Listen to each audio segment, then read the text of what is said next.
Verimli günler. Kanalıma hoş geldiniz. Ben Özcan ve bugün sizinle birlikte felsefe nedir ve felsefeyi okumaya nereden başlamalıyız? Bu sorulara yanıt arayacağız ve sizin için 10 ayrı kitap önereceğim. Ve felsefeye ne açıdan yaklaşmalıyız ve nasıl öğrenmeye, okumaya başlamalıyız? Bu soruların hepsine tek tek yanıt arayacağım ve güzel önerilerim olacak. Şimdi videoya geçebiliriz.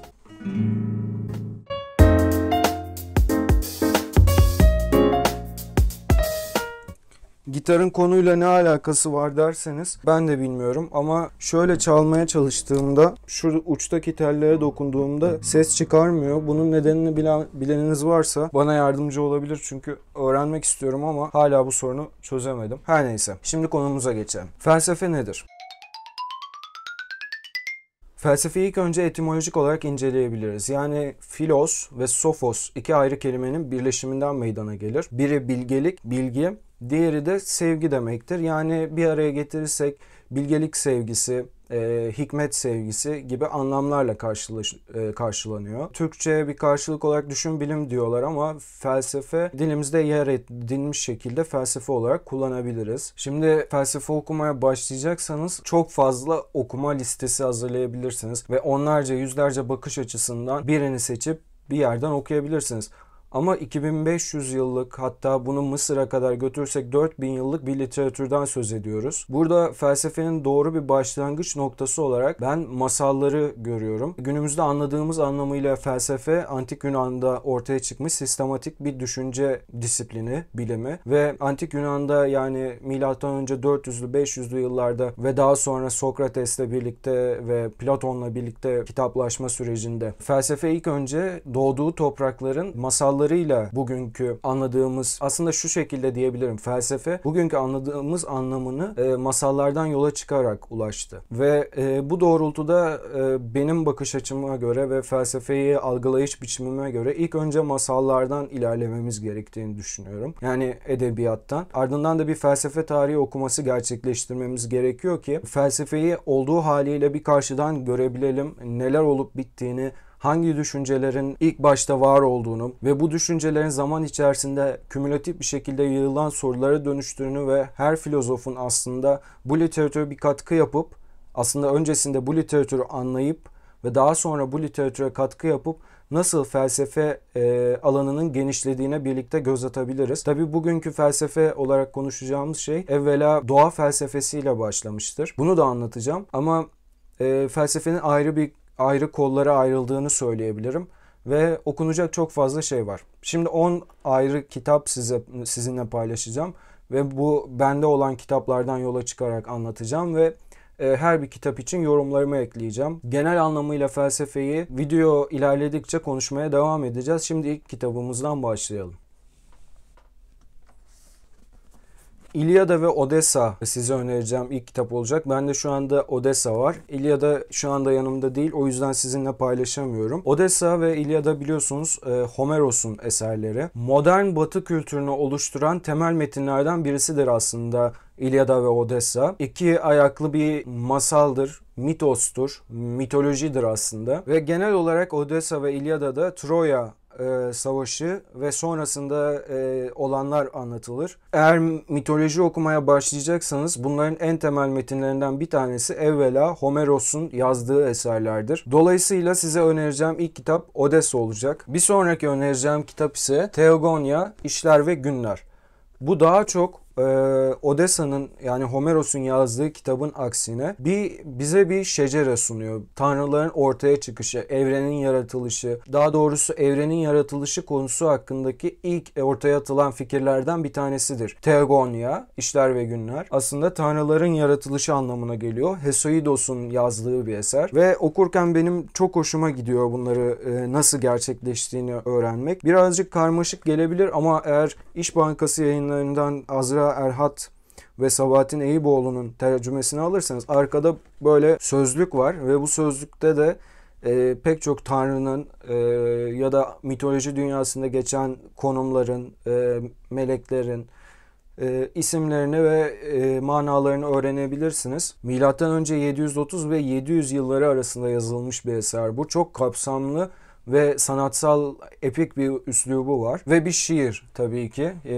O zamanlarda şiir olarak ortaya çıkmış bir kitap. Zevkle okuyacağınızı düşünüyorum ve mitolojiyi anlamak aslında tanrıların birbiriyle olan iletişimleri, konuşmaları ve insanlarla olan ilişkileri felsefenin etkilendiği bir alan olmuştur ve bugün romanlar olsun, şiirler olsun, batı sanatı dediğimiz çoğu şey, hatta resim sanatını da buna dahil edebiliriz, kökenini mitolojiden almıştır. Ve örneğin bu kitap önerme videosunda önermeyeceğim bir kitap ama değinmek istediğim bir kitap da mesela örneğin Aenis'tir. Aenis de Roma milletinin, devletinin kuruluş destanıdır. Her milletin bu şekilde kuruluş destanları var ve Yunan medeniyetinin kuruluş destanlarından biri de Teogonya'dır, diğeri de Odessa'dır ve bunlar kapsamlı eserler. Birazcık zor gelebilir ama zor gelmeyecek bir eser önereceğim sırada. O da İskilos'un Zincire Vurulmuş Prometheus'u. Bu belki de modern felsefeye en çok etki eden eserlerden bir tanesi. Çünkü bu tragedyanın kahramanı olan Prometheus, Zeus'a ve tanrılara, Titanlara baş kaldırarak tanrılardan ateşi çalıyor. Ateş, ısı ve ışık kaynağı, yani bilimin kaynağı manasında ve insanlara veriyor. Ve baş kaldırdığı için, adalet sağlamak istediği için ve insanların yanında olduğu için özellikle modern felsefede Karl Marx tarafından çok atıf yapılır Prometheus'a ve aslında bu üç masal, mit dediğimiz modern dönem olsun, genel anlamıyla edebiyat olsun, felsefe olsun her daim etkilemiş eserlerdir. Aslında cin fikirliliği ve aklını kullanmasıyla aslında Prometheus bu cezaya çarptırılmıştır. Tıpkı aslında İslam dininden örnek verirsek şeytanın Adem'e secde etmemesiyle lanetlenmesi gibi Prometheus da Zeus'a karşı çıkarak, baş kaldırarak sanırım bir kartal tarafından ciğerinin yenmesine, Prometheus canlı bir haldeyken bir kartal tarafından ciğerinin yenilmesine ve sonra o ciğerin tekrar oluşup sonsuz bir şekilde acı çekilmesi anlatılıyor. Ve çok çarpıcı alıntılar var aslında. Bu benim en sevdiğim kitaplardan bir tanesidir. İskilos'un Zincire Vurulmuş Prometheus'u Albert Camus'un Sisyphus'una da benzer bir bakıma. Sisyphus kitabı da yanımda olmasa da şu anda size önerebilirim onu da. Sisyphus'ta da tanrıların sırrını ifşa ettiği için Sisyphus bir dağın tepesine bir taş sürükleyerek götürmeye çalışır ve o taş ne zaman dağın en zirvesine ulaştıysa aynı şekilde geriye düşer ve sonsuz bir şekilde bu cezaya mahkum edilir Sisyphus'ta. Bu da felsefenin çok atıf yapıldığı bir hikayedir. Şimdi mitoslardan gelelim doğa felsefesine. Antik Yunan'da ilk önce arke sorgulanırdı. Yani evrenin ana maddesi nedir? İlk maddesi nedir? Bunun için işte ateş, su, hava, toprak diyen doğa filozofları var. Onları toplu bir şekilde ayrı ayrı kitaplarını önermektense sizinle İzonomi ve Felsefenin Kökenleri kitabını öneriyorum. Bu aslında siyasi bir kitap. Aslında kitabın çıkış noktalarından bir tanesi tiranlık. Yani Antik Yunan'daki yönetim şekli ve demokrasinin aslında birbirinden çok da farklı olmadığı anlatılıyor. İonya'da gerçekleşen eşitlikçi sistemin doğa filozofları tarafından alımlanması üstüne fikirler üreten bir kitap. Kojin Karatani tarafından yazılmış. 2019'da Nisan'da çıkmış bir kitap bu. Ve bu kitap sayesinde evvela doğa filozoflarını, yani Sokrates, Platon, Aristoteles üçlüsünün öncesini, evreni ilk anlamaya çalışma mücadelelerini takip edebilirsiniz, öğrenebilirsiniz ve zaten bundan sonra Sokrates çıkmıştır ve sonra Platon çıkmıştır. Doğa filozoflarına örnek vermek gerekirse Pitagoras, Herakleitos ya da Parmenides diyebiliriz ki Parmenides'in bende müstakil olarak bir eseri de var.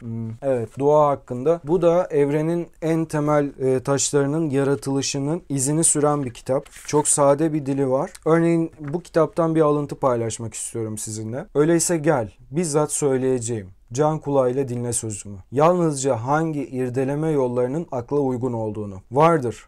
Hem de bir anlamda yoktur var olmaması. İkna yoludur bu. Hakikati zira takip eder. Yoktur, hem de bir anlamda zorunludur var olmaması. Bu yolun gerçekten de tümüyle girilmez olduğunu gösteriyorum sana. Çünkü ne bilebilirsin var olan olmayanı, zira uygulanabilir değil, ne de ifade edebilirsin. Zira aynıdır düşünmekle var olmak.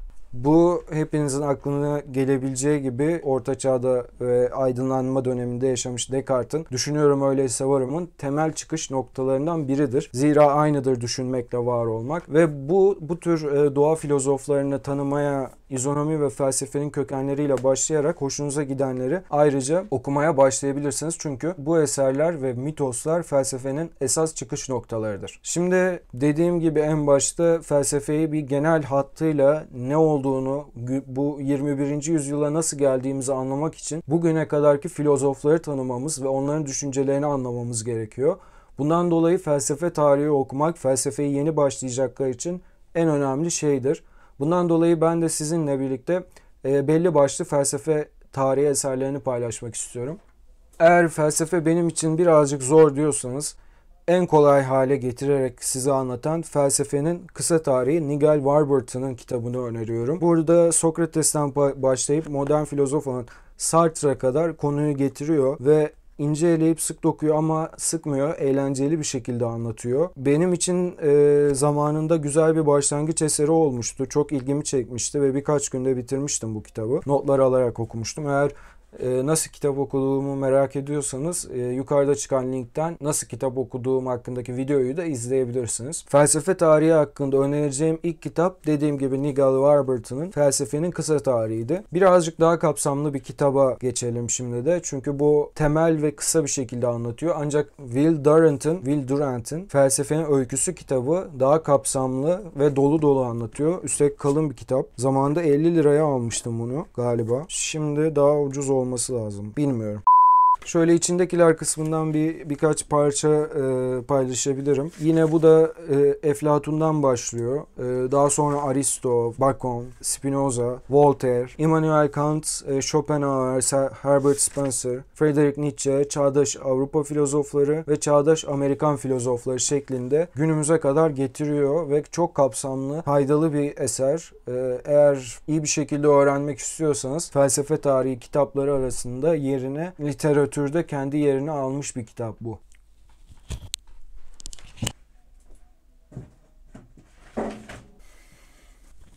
Evet, buradayız. Şimdi daha baba bir kitap getiriyorum size. Ya da ana bir kitap. Çünkü Türkiye'de çağdaş düşünce tarihi Hilmi Ziya Ülken'in bu kapsamlı eseri kendi alanındaki tek kaynaklardan bir tanesi. Hilmi Ziya Ülken İstanbul Üniversitesi'nde felsefe profesörü ve Tanzimat'tan bu yana ülkemizdeki o Doğu-Batı karmaşasını Namık Kemal'den başlatıyor. Tanzimat'taki ilk düşünürlerden, yazarlardan. Daha sonra Meşrutiyet, Cumhuriyet'in ilk yılları, yazarlar, filozoflar Ahmet Hamdi Tanpınar, Ziya Gökalp, Türkçülük, komünizm, sosyalizm, İslamcılık, Türkçülük ve bütün bu alanlarda kendi düşünce sistemimizi anlamak için en ana kitaplardan bir tanesi. Aynı zamanda ansiklopedik bir nitelik taşıyor ve sadece Türk düşünce tarihi değil, doğa felsefesinden de aynı zamanda söz ediyor. Hatta ilk çevirisi yapılan Parmenides'in, doğa filozoflarından Parmenides'in Türkçe çevirileri falan yazıyor. Benim çok hoşuma gitti. Ben bu kitabı okudum ve bana çok faydası oldu. Sadece Türk düşünce tarihi değil, Türk düşünce tarihinin kökenini aradığımız Antik Yunan felsefesi, Orta Çağ felsefesi, modern felsefe ve Osmanlı'yı düşürmemek için, Osmanlı'yı bir arada tutmak için ortaya atılan fikirler ve Cumhuriyet sonrasında gerçekleşen düşünce birikimi bir literatür halinde bu kitapta yer alıyor. Çok başarılı ve faydalı bir eser. Hilmi Ziya Ülken'i de buradan analım. Ülkemizin önemli bilim insanlarından biriydi. Felsefecilerinden biriydi. Ve bu şekilde felsefe tarihini de sizinle göstermiş oldum. Şimdi ilk önce mitosu anlattım. Yani masallar. Masallar felsefenin kökenidir. Masal demiyorum ama Kur'an-ı Kerim de bir dini kaynak olarak Türkiye'deki ya da Osmanlı'dan tutalım sanatın, edebiyatın ve düşüncenin temelinde rol oynayan bir eserdir. Bir ilahi kitaptır Kur'an-ı Kerim. Öte yandan Tevrat da o şekildedir ve bir milletin oluşumunu sağlayan masallar da, mitler de her zaman etkilemiştir felsefeyi de, düşünceyi de. Şimdi gelelim birazcık da özel olarak sizinle paylaşmak istediğim kitapları. Eleştirel düşünce üstüne kafa yoran kitaplardan bir tane örnek göstereceğim. O da Spinoza'nın Teolojik Politik İncelemesi. Spinoza bu kitap sebebiyle Yahudilikten aforoz edilmişti. Çünkü burada geniş anlamıyla ve aslında detaylıca Yahudiliğin Tevrat'ı enine boyuna eleştiren, değerlendiren ve bazı sorunları, noktaları ve dindeki, Yahudilikteki problemleri dile getiren bir kitap. Bence doğru olan hakikatin söylenmekten vazgeçilmemesini, geri durulmamasını bize anlatan önemli bir düşünce kitabı ve aynı zamanda Yahudiliği de bu kitap sayesinde öğrenebilirsiniz. Bana çok katkısı olan bir kitap olmuştu. Adı üstünde teolojik ve politik inceleme. Teoloji, politikaya da siyasete de oldukça etki eden bir alan ne de olsa. Dolayısıyla önerebileceğim ilk kitap Spinoza'nın teolojik politik incelemesiydi. Bir diğeri ise, müsaade istiyorum tekrar.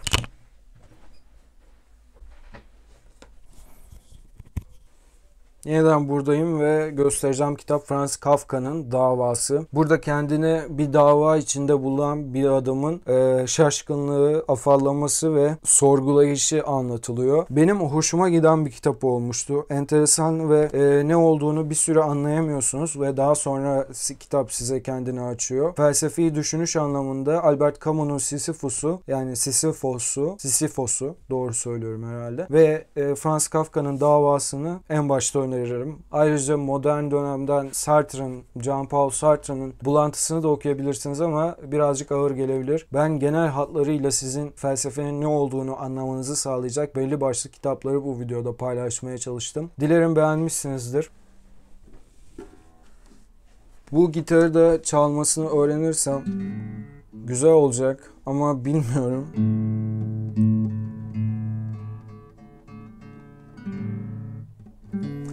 Evet, merak ettiğiniz başka bir konu olursa, herhangi bir şey olursa yorumlarda belirtin. Hepsini okuyorum ve dikkate alıyorum. Zaten bu videoda bir istek üstüne çekilmişti. Felsefe ya da kitap önerileri üstüne bir istek gelmişti. Ben de felsefeye giriş için size yardımcı olabileceğini düşündüğüm kitapları paylaştım. Ayrıca Ahmet Cevizci, Ahmet Arslan yahut bu iki ismin felsefe tarihi kitaplarına bakabilirsiniz ama felsefe tarihi yazdığınızda ilk başta karşınıza bunlar çıkıyor zaten. Yani onları burada söylesem benim içeriğimin onlardan bir farkı kalmayacaktı. Dolayısıyla özgün kitaplar sizinle paylaşmaya çalıştım. Felsefe derken şiiri de atlamayın. Şiir de felsefeden çok etkilenmiştir. Felsefe de şiirden etkilenmiştir. Kapatmadan önce Egito Gonçalves'ten Kuşatma Haberleri şiir kitabından bir parça okumak istiyorum ki size kanıtlayabileyim şiirin felsefeden etkilendiğini. Gövdene sarılıyorum. Bu olmalı dünya. Eski oyunun tadını buluyorum yeniden. Yararsız sözcükler düşüyor halının üzerine. Dakikalar isterdim. Devinimlerim gibi ağır. Yüzümü gömüyorum saçların arasına. Kokusunu duyuyorum yazdığım şiirin. Gözlerimi buluyorum tekrar. İkinci suçsuzluğunu, mutluluğun. Görmek nasıl da kolay. Yeniden görüşünceye dek sağlıklı kalın, verimli olun. Hoşça kalın.